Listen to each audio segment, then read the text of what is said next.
Hi everyone, and welcome to today's webinar, Project Management in MBSE. My name is Katie, and I'm the Communications Manager here at VITEC, and I will be your host during today's webinar, presented by Ron Kratzky. We're excited to talk with you about connecting MBSE models to project management systems. Ron is a Principal Systems Engineer here at VITEC. He is a retired United States Navy officer with over 20 years of engineering experience, managing nuclear engineering and combat systems on surface ships.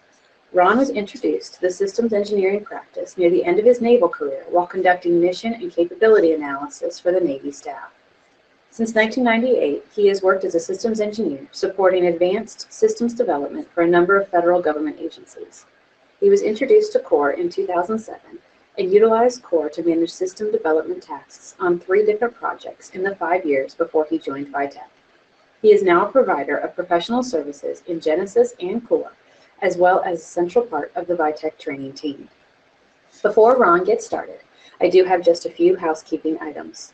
We will be answering questions today at the end of the webinar. Please send your questions in as soon as you think of them through the question tab on your webinar control panel.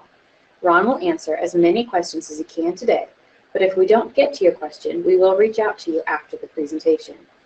Our webinar is being recorded today. If you experience connection problems during the live presentation, a recording will be available within 1 business day of the live version. The recording will be published to VITEC's webinar archive located on our website. I will send the link out to our chat window now. I'm now going to turn the presentation over to Ron. Welcome and thank you for joining us. Good morning, Katie. I'm glad to be here today to talk about this. This is we're going to take a tour through project management, the things you need to do as a chief engineer chief systems engineer in managing your project. So, what am I going to talk about today? First, I want to look at what we're doing or what your responsibilities are as a systems engineer in regards to project management. We don't often think about that. We, as systems engineers, I think we primarily think about what we have to do to manage the system design, but we have a lot more responsibilities as systems engineers in project management than we think sometimes. And then I want to talk about how, if we have these responsibilities for project management, how do we connect those to the system design? Because obviously our chief role or our primary responsibility is to get the design done as a systems engineer. So how do we do that? And we'll look at how the schema, how a typical engineering schema can be extended such that we can manage some of those project management things that we need to do. And then I'm going to talk about, if we have things in the model, then how can we connect those to other tools that the project team uses to do the project management. So I want to connect both my system design to something that gives me some control over the project, but then also push that information, if you will, out to the project team. So why do we need to do all of this? Why are we even talking about project management as systems engineers? Well, in my experience, many times I get, in my experience in industry, I get put on a team and I have to look at a RFP, a request for proposal, or user set of requirements, and the business unit starts looking at all these things and we start saying, well, how are we going to put this all together? And what happens is, as the chief systems engineer, I end up starting to pull together the technical solution, for lack of a better term. And while I'm heads down and trying to do the technical solution, the project team looks at how they're going to resource the project.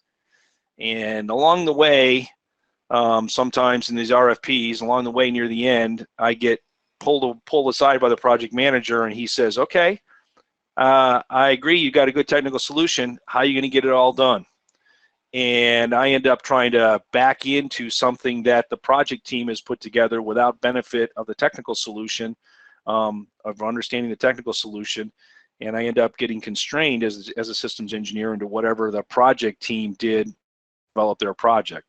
So what I want to do as a systems engineer is I want to be able to do this project planning along the way as I'm developing the system design. Now, does that sound foreign to you? Well, if you look back at what we're supposed to be doing as systems engineers, the idea here is, yes, we have to do the system architecture and the technical coordination and all that systems integration stuff, all the things on the left-hand side of that systems engineering bubble, but there's also those things called task definition and risk management and customer interaction that we have to do. And this goes back to, while this figure is out of a recent version of Kaisakoff Sweet's book, this chapter has been around for many a number of years, and a lot of our thought and a lot of our teaching or our thinking today is clearly centered on system architecture and technical coordination and systems integration, but as systems engineers, we're also responsible for that stuff in the middle. To take this even further, when you look at 15288, and I see that all of the systems engineering lifecycle processes that I have to support as a systems engineer, you find all these other things outside of technical processes. This standard, by the way, is the standard that we have to, or that we're supposed to know as systems engineers, and what is modeled, or what is what I want to say, the System Engineering Handbook, the INCOSE System Engineering Handbook, is modeled off of the 15288 standard. It's organized off of it. And the things I'm going to be talking about today focus on those two technical management processes, project planning and project assessment and control. So if we have to do those as systems engineers, what do we have to do, and how do we accomplish those things? Well, I'm going to go dig down further in the System Engineering Handbook and look at what I have to do as a systems engineer. So if I look in there and I look in the System Engineering Handbook in section 5.1, you'll see that this is what I need to do for the project planning process. So I have a number of inputs here, and these are the types of things on the left-hand side that I would get out of that RFP, or out of that, set of business requirements or things that I was trying to achieve in whatever my design solution is. And so what I need to do as the chief systems engineer is, I have to look at defining the project, planning the project, understand what technical management I need to do, and I'm going to have to at some point come up with at least my portion of the WBS, the project schedule and the project budget.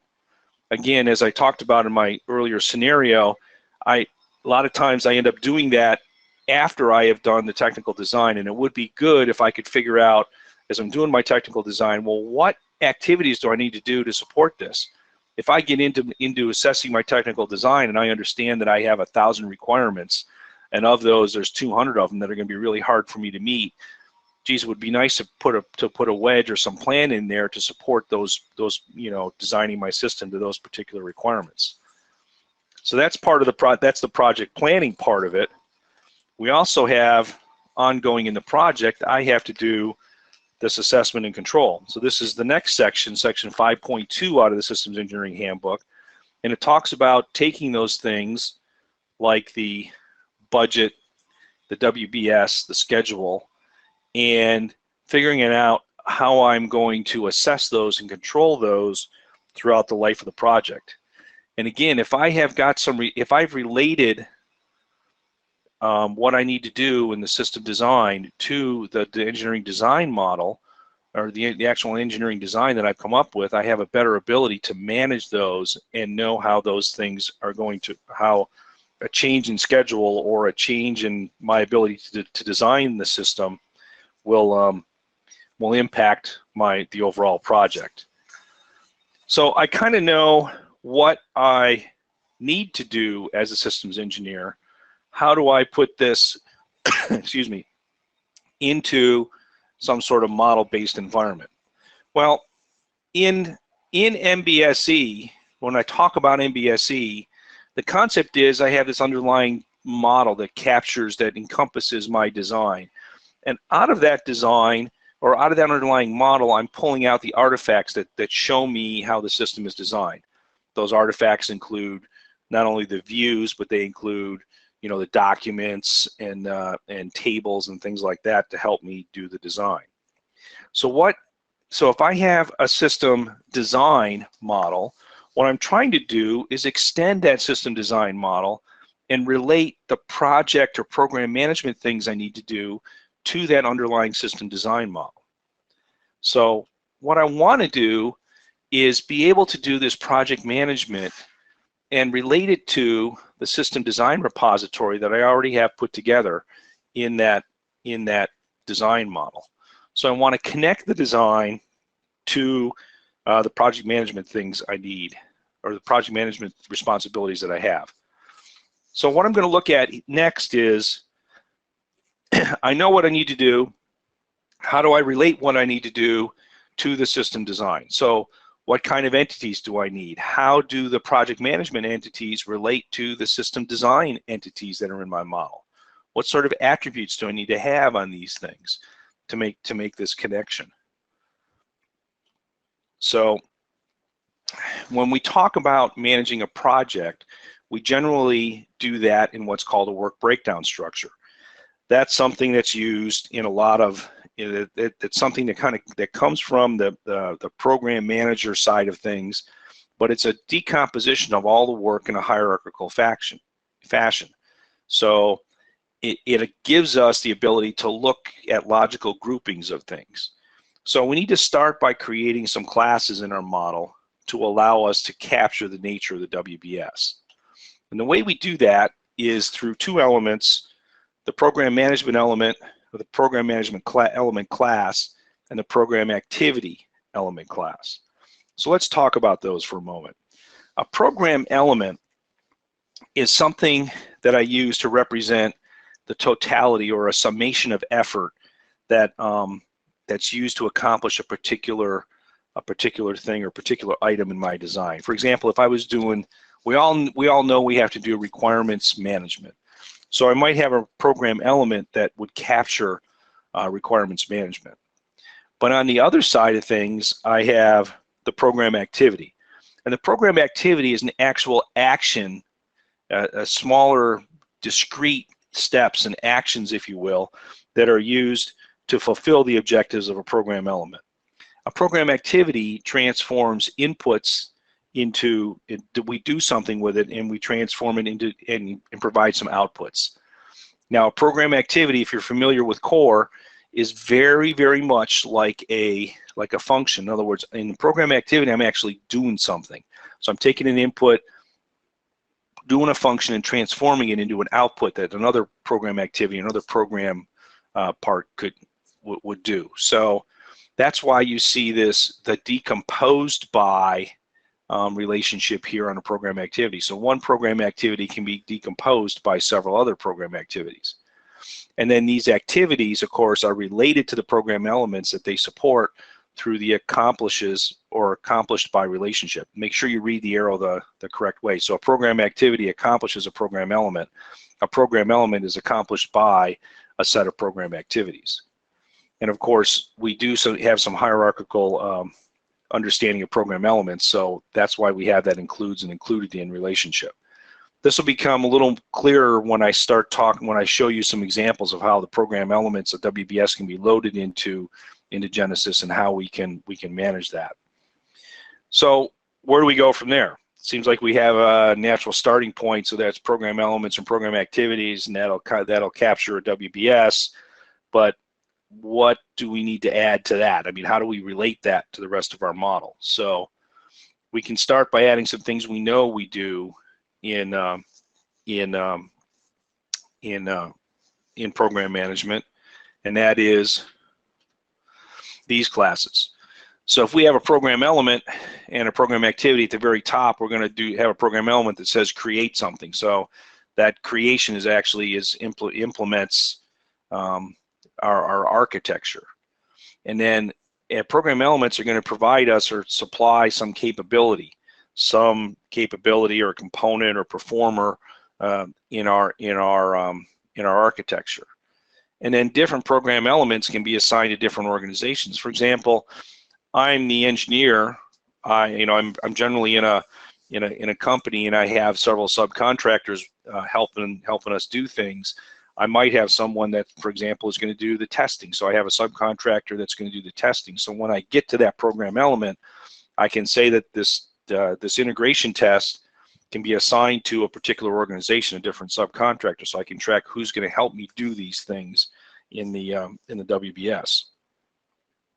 Of course, no WBS would be complete if we didn't have a way to associate it, to associate risks with it, and to associate deliverables. So every program element is going to have a deliverable. That's the big thing, right? If you're in a project, you not only have to deliver the system, but you've got all sorts of artifacts, system design documents, etc. So expanding this schema a little further, we can add our risks to the schema. Okay, and again, to refresh our memory of how we use risks in Genesis, a risk causes, or a program element can either resolve a risk, or a risk can also be, a risk can cause us to add, a risk may cause us to add some things in our program. So we have that relationship between the risk and the program elements. And then to capture the deliverables and things that we have to provide to the customer, we can expand this a little bit further to bring in the products and deliverables by adding deliverables to our architecture. So we have a program element that supplies deliverable, which could be a component, could be the system, could be a few of the subsystems that then it would be delivered at different points in the project. We could be providing a deliverable being a document, the SSS, the SSDD, et cetera, et cetera. So if we had a program element that captured the work to do, for example, the systems requirement review, that systems requirement review might supply all of the system requirement all the system specifications that we were doing at that review. And then on the program activity side, the discrete well-defined things that we're doing in a program activity, of course, it has an input or an output or triggers, just like we do with functions. You think of program activities, types of things you can do with functions in the system design, you can do with program activities on the program management side of Genesis. So while we understand all those things around the outside, what would we have to have, or what do we want as far as attributes and characteristics of that program element and that program activity? So let's take a moment and look at those two to see what's in that program element and program activity. Now on this slide, on the left-hand side, I have a program element. Remember that program element is the totality of effort required to accomplish some specifically designed work objective. So some of the attributes I might want in there is a contract number. Again, if overall, I might have an overall contract for my program, but I might have a specific contract for that systems integration testing that's being done by Acme Test Labs, for example, and I might have a contract number assigned to that. And then I may have a start and stop date for those guys to do something, and here I can also start to capture the cost and labor hours I'm assigning to those guys, to that particular contractor to actually do something for me. And I have the start and stop dates there, and then there is an attribute here for type, and there's various types that I have there on a list. I have programs and projects and activities and different ways to show the hierarchical breakdown there. Now remember, on the prior slide, I said a program activity or program element is accomplished by a program activity. So the program activity is the more defined action performed in fulfilling the objectives of the program element, and that's on the right-hand side of this chart, of this slide. Okay, program activities generally receive some inputs and they transform them into outputs, so products and we use the product class to capture those ins and outs, different from the item class, which is what we use in functions. Now we have a duration there for program activity. Generally, that duration is a discrete number, 14 days, although you could use for duration, much like we do for functions, you could say, I know it's going to take between 2 and 8 days, for example, to get this done, or 2 to 8 hours, depending upon whatever scale you're using or how far you've drilled down into your system or into your project management. And so you can assign that duration there, just like we do in for functions in the system design. And of course, I have a start and stop date there to give me the dates and things to that I'm going to start or stop this activity. And those program activities again are rolled up into a program element, and that's where we capture our costs, is in the program element. So what does one of these WBSs look like? If you haven't seen one, they look a lot like this. This is a WBS out of the MIL Standard 881C. The work breakdown structure for defense. There's also another practice standard from the PMI Institute, Program Management Institute, that has a work breakdown structure, but they all look largely the same as what we have here. And so there's a hierarchy of these program elements. And I'd like you to look for a moment at the very top here. We have WBS 1, the very top of the list. So that would represent the system or the overall project of what we're doing. Generally, right under there comes WBS 1.1, which captures a lot of program management activities. Now, I just put a quick little summary in here of what you might see: the CDR, the PDR, the SRR, some configuration management, contract management. Those things could be broken down further, but just to show you sort of the hierarchical nature of what those are. So those can line up very much with whatever you've been given in an RFP as the basic structure that the acquiring agency wants. Now in here, I have something here called system name to detailed design. So at some point, I'm doing the detailed design of the system. And you can see here I have subsystem 1 in the 1.2.1, and we have different things: development, integration, assembly, and checkout. Sort of a common thing. Subsystem 2 would have would be expanded in there. And generally, we'll have something in here called systems engineering. There's a totality of systems engineering effort, and this is where I would probably be doing a lot of my work, is within this WBS element within inside Genesis to know and to plan the activities I need to have for things like requirements analysis, functional architecture, physical architecture, test and evaluation. And within each of those, and I have only expanded here this test and evaluation part, but that shows me developmental test, operational test, whatever testing activities. And then of course it can also be expanded below that in 1.5 and 1.6 and 1.7 at the very bottom of my slide, which shows training and support equipment, operation and maintenance. So, and again, any of these could be expanded to show additional support needed, and then we can get into the actual activities or the actual production of things that support these program elements. So I talked a lot about program elements, and I've mentioned a couple times the ability for us to look at not only the program elements, but the program activities. And I've mentioned a couple times that program activities can be managed not, very similarly to the way we manage functions in our system design. Well, I just want to I'll show you one example here how that works. So in the program activities side of things, I'm looking at this activity, or this activity that I call capturing original requirements. And so this activity would have fallen within this WBS 1.3.1, which is all the systems engineering. And I have just a sample little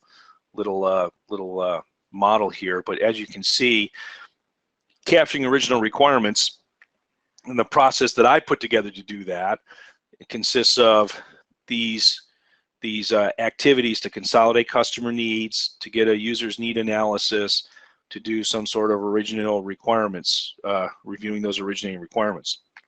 And so as these functions go along, I kind of have these lists that I'm creating and eventually coming up with some sort of preliminary system specification at the top level.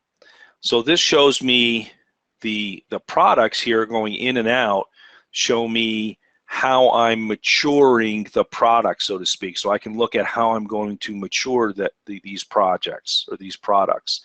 And of course, not shown here, I can assign some time to each one of these. I didn't put those on the icons. I just wanted to keep this a little bit cleaner. But of course, I would have some duration for each of those. I could add the duration on the bottom of those icons to do some sort of analysis. And I've also put up here something we don't normally look at, but I look at the resources needed for the project. So in order to do these first 3 steps, I'm going to use some requirements engineering talent to do that. And that's something we don't normally think about in our activity diagrams or EFFBD diagrams, is using these resources. But in this case, I have a requirements engineer, and every time I do one of these steps in here, I'm going to use somebody out of my requirements engineering pool to do that. Once this thing starts maturing, then I start bringing in a senior systems engineer to start doing this maturization of things. And obviously, before I produce a final product, the chief systems engineer has to review this before I get to a draft, and the output of this of this particular process is to give me a draft system specification. And so I have a planning here for what resources I need to do this. I understand how many people I need or how many hours. This might take 1 or 2 requirement engineers to do this in any one of these steps. Up here, whereas I may have used 2 or 3 requirements engineers in the early generation of these, I may only use 1 requirement engineer to walk the senior systems engineer through these. But regardless, the point I want to make here is this is a great tool for me as a systems engineer to look at what resources do I need to do this, how long am I going to do it, what are my individual artifacts or deliveries going along here. And in Genesis, for example, this customer requirement list might be a simple table extract of these things, not the formatted SSS document at this point. It's just an Excel spreadsheet with these requirements, so I can review them internally and along the way. So I can specify all that as I work. By the way, this program activities, it's not something it may not be something you need to generate on every project. You may have a set as a work group or a company. You may have modeled your systems engineering process inside Genesis or Core, and then you just can pull those things out for your use in the particular project. You're tailoring your system, your process for the individual project you're working on. So if you take the time to have those things built in a separate project, you can bring those things in that you need for the particular project task at hand. Now, another advantage of this is I can actually look at this. I can simulate this in Genesis much the same way that I simulate the functional or the behavior architecture of the system. And this is what it looks like. So here you'll see I have my resources here. So, in this particular process, I'm only using the chief systems engineer at the very end here. Why do we hire that guy? He's not doing anything out here, but he's probably doing other things. But if I had multiple processes all stacked together, I could see what the resource demand is on my chief systems engineer. Requirement engineers, here I have 2 in my labor pool, and I'm only using 1 for these first few initial steps. But if I had multiple processes that I was putting together, I might find that I'm resource constrained on requirement engineers at a particular point. So I might need to borrow requirement engineers from someone else, for example, to help me work through my project. And here you can see this is the typical. This is what I'm doing here. I'm going to give this customer need list. I'm handing it off to do this to get the customer requirements list. After I do that, I have to review the originating requirements. I didn't put all the triggers on here because I was trying to keep it so I could see it on the page. But you can see here how this process would go. And if you're at all familiar with the way we do behavior diagrams for system design, you can see how this sort of thing expanded and pulled out for more and more things. You would be able to look at where your constraints are as a team and what resources you need to actually pull off or to execute the project plan that you have. So that's fine. I can do this analysis. I can relate it to the different artifacts that I need and all that within Genesis. But Genesis isn't what everybody else uses on the team. So how do I take this and move it from Genesis into something else that the program controller can use, the project controller, the program manager, et cetera, et cetera? Well, in Genesis, we have a way to pull things out of Genesis and pull that into Microsoft Project.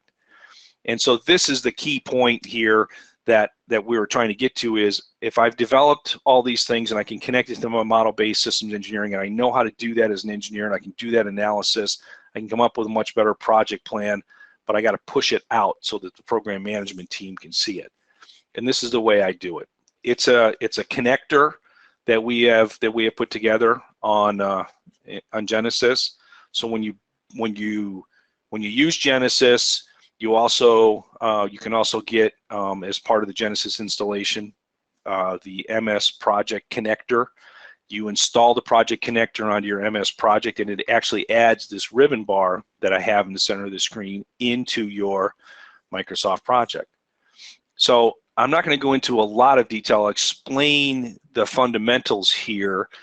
There's a project connector guide that's distributed with Genesis that provides you step-by-step, actual screen and which button to push and all that, and how to load the extension into project, and then how to open it and use it. But what you do here on this side, on the far left-hand side, is you basically, from Microsoft Project, as long as you have access to the repository, you don't need to be logged into the repository, you don't need to have Genesis open, but you can log into the project from Genesis. You can pick the actual project you want to look at. You may have several projects in the repository. You can grab or actually map to one of the projects in your repository.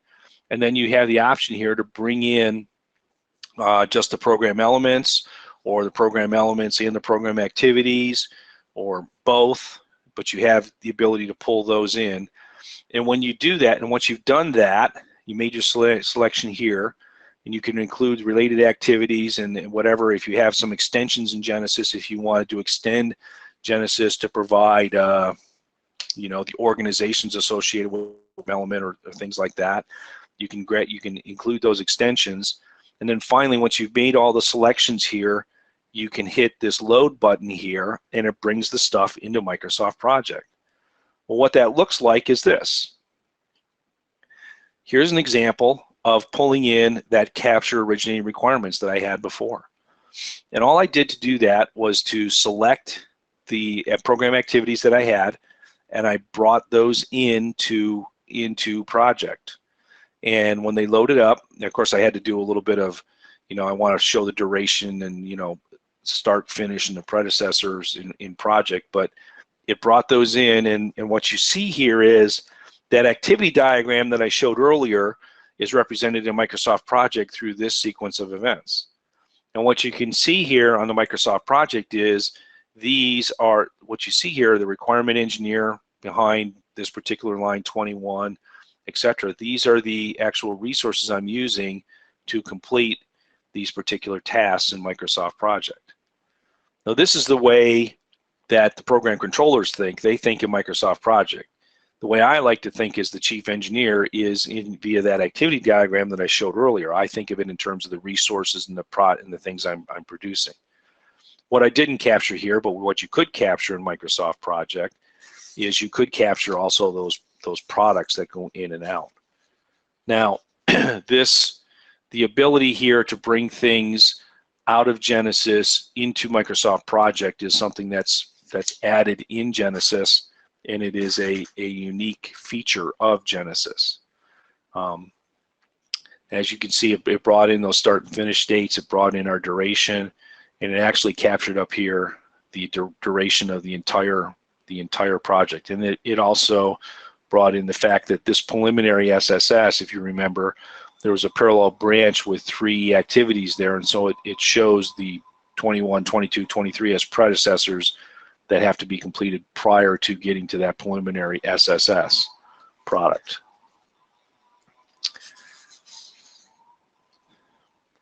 So that's fine. I can go into MS Project, but is there any other way to bring this stuff out?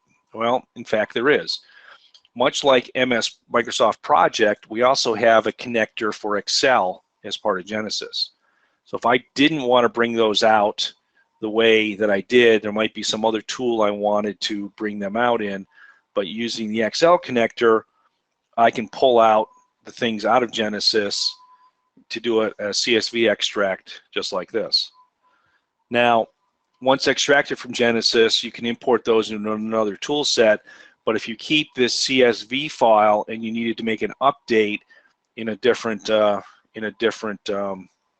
project controlling software like Primavera or whatever, most of the ones that are out there have some way to bring information in and out using a CSV import export feature.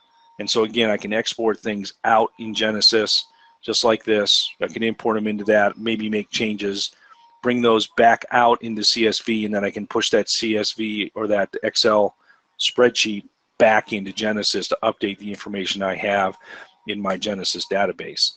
So using the Microsoft Office suite, it gives us the way to connect my MBSE tool suite with the things that the project team is using or utilizing. So I hope this was a rather quick tour through this. My real goal here was to expose you to the abilities, the things I can do in Genesis, and my ability in Genesis in particular to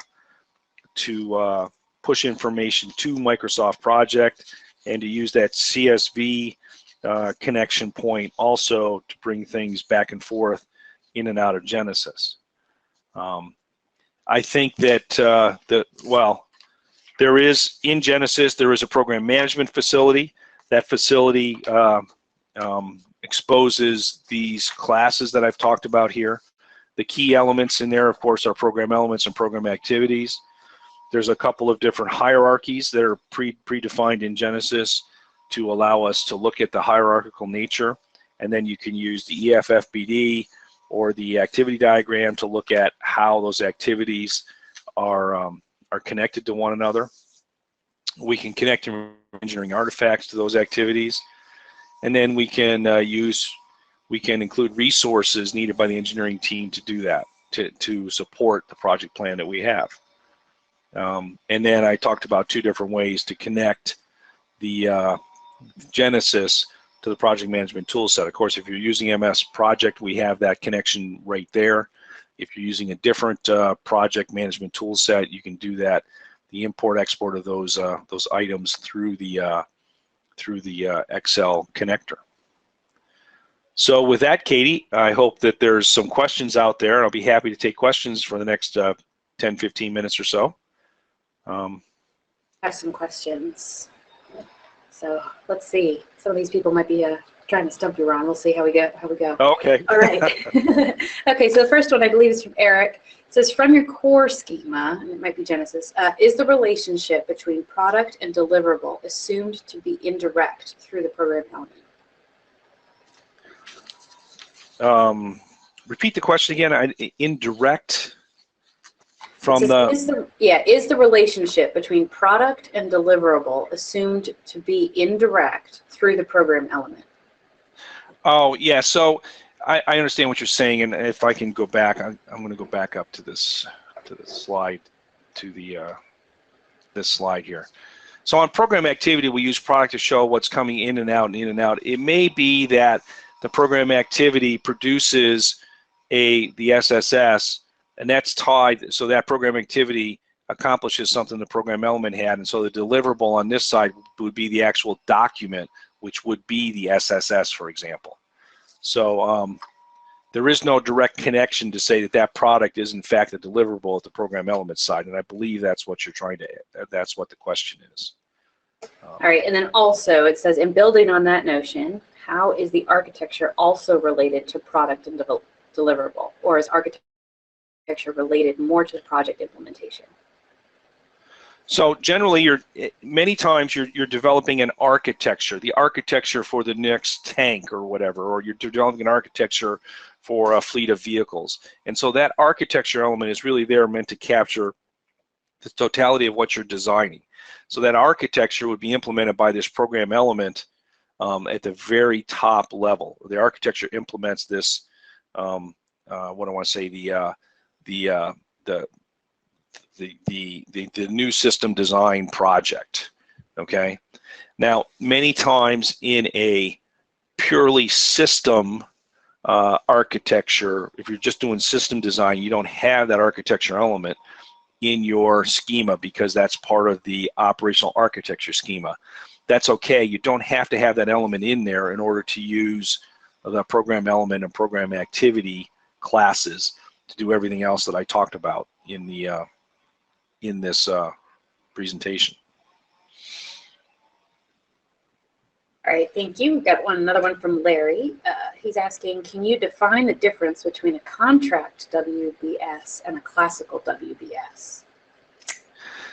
Well, I think the contract WBS basically takes that classical WBS and probably modifies it. Okay, the WBS I showed you in there was the typical.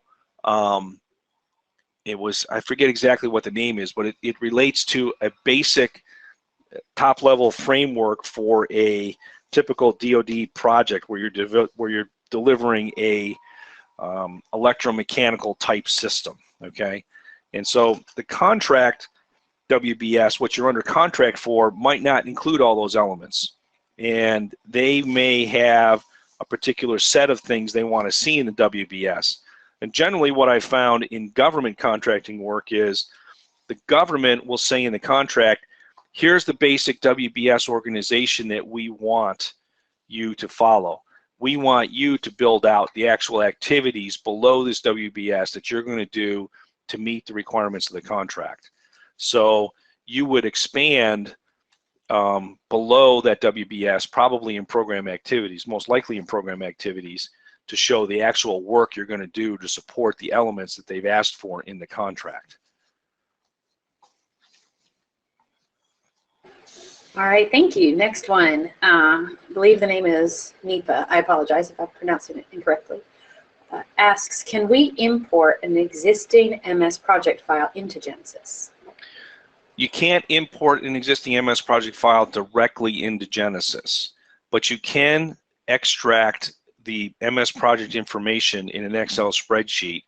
It's not that hard. If you go on the web, you'll get a couple of instructions, but if you export it as an Excel spreadsheet, then you can import that Excel spreadsheet information into Genesis. You map the individual columns on your Excel spreadsheet into the elements and attributes that you into the element, either program element or program activity, and the attributes accordingly into each of those classes. And if you look at the Excel, there's an Excel connector guide, and it walks through how to do both an export and import of information into Genesis, into and out of Genesis. All right, along the same lines, Mark asks, does Genesis provide real-time or dynamic updates to MS Project, or is it a snapshot? And does it require manual updates to update the project file? It's a snapshot right now, and it requires you to manually push and pull the information. Having said that, it's not beyond imagination that you could write your own API to keep those two updated, but we don't provide an exact connection to that right now. And there's many reasons for that, but you probably have a very specific set of times and methods that you want to use to do that updating as a user, and so you can write that into your API as you put that together between those two. All right. Next, are the activity resources and their effort from Genesis imported into project as well? Yes. So the resources, again, when I showed you this, we had this, so we have those resources, requirement engineer, systems engineer, etc. Those are imported into Genesis as resources, and the way I have my view shown here is I just have the resource on the actual, in the actual Gantt chart over here, but there's also a way to not have that resource show up here, but it will show up as an element in an individual task line. It actually shows up both places, just the view that I have here in MS Project has it showing that way. All right, question from Roy. He asks, once the project file is given to the project controller team and they go ahead and make significant changes to the project file, how do we get those changes back into Genesis? And what items does the project team need to, says to not disturb, I guess leave alone, to get the data back into Genesis? So the big key here is don't change the task name, and all of these other attributes, all these other things here, the duration, the start, the finish, those are all attributes on this particular entity in Genesis. So to take it back into Genesis, if you did an Excel extract of this, keeping keeping the attributes in there, you might have changed the attributes or changed the duration, then those will go back in and update those attributes for this particular entity, reviewing, for example, reviewing originating requirements. The big thing to do is not to change an entity name, because if you change the name on importing back into Genesis, it's going to treat that as a new entity, and it'll add it as a new entity in your model. Thank you. Next question is from David.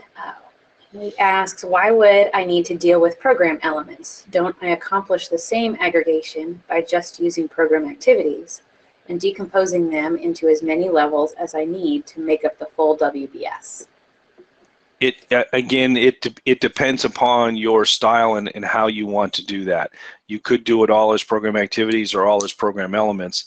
The nice feature about program elements is program elements, the way it's actually implemented in Genesis, has the ODC costs, labor hours, and total costs in it. That's not to say you couldn't extend the schema to have that also on activities, but program elements generally look at the collection of actual things that need to be done, and the activities or the third or fourth level of a WBS are meant by design in the WBS. Not anything we do in Genesis, but by design in WBS architecture, if you will, those activity levels at the third and fourth level are meant to be, this is where the actual thing occurs, what happens, the actual activities that get accomplished. Okay. All right, John is asking if you could please distinguish between a capability and a deliverable in the diagram. Well, a capability is meant to, if I go up to here, so a capability, generally when you're doing an architecture, you're dealing with how the program elements, how the different phases of the architecture bring in different parts and capabilities. So the program element has a unique relationship with capability in that we're bringing in new capabilities as the architecture matures. That's not to say that you always need to use capability. It's, you have the flexibility there with a program element to relate the program element as supplying either a capability or a particular component or a document or supporting a performer in an operational architecture.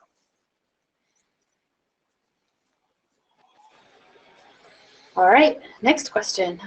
Again from Roy, he's asking to import back into Genesis from project, do you use a CSV file or an MS Project file?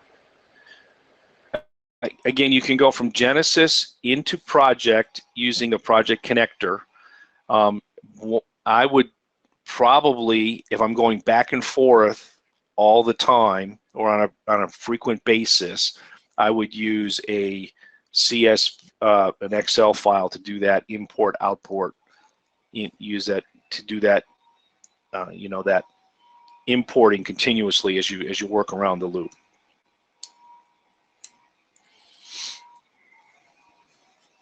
All right. Well, that is all the time that we have for questions today. Yeah, Ron, if you could forward to your last slide that's got your email address on it. If you have any additional questions or comments for Ron, please don't hesitate to contact him, or you can contact our support team at support@vitechcorp.com, and we'll get those questions routed for you. And thank you so much to everybody for coming today. We hope that you are as excited about the opportunities that we have in project management with MBSE as we are with this newest version of Genesis. We do have one more note today. At the conclusion of the webinar, a survey will open on your screen. Please take a moment to give us feedback on today's presentation, or to let us know what topics you'd like to see covered in future webinars. That's all for today, and thank you so much, and we hope you have a wonderful day.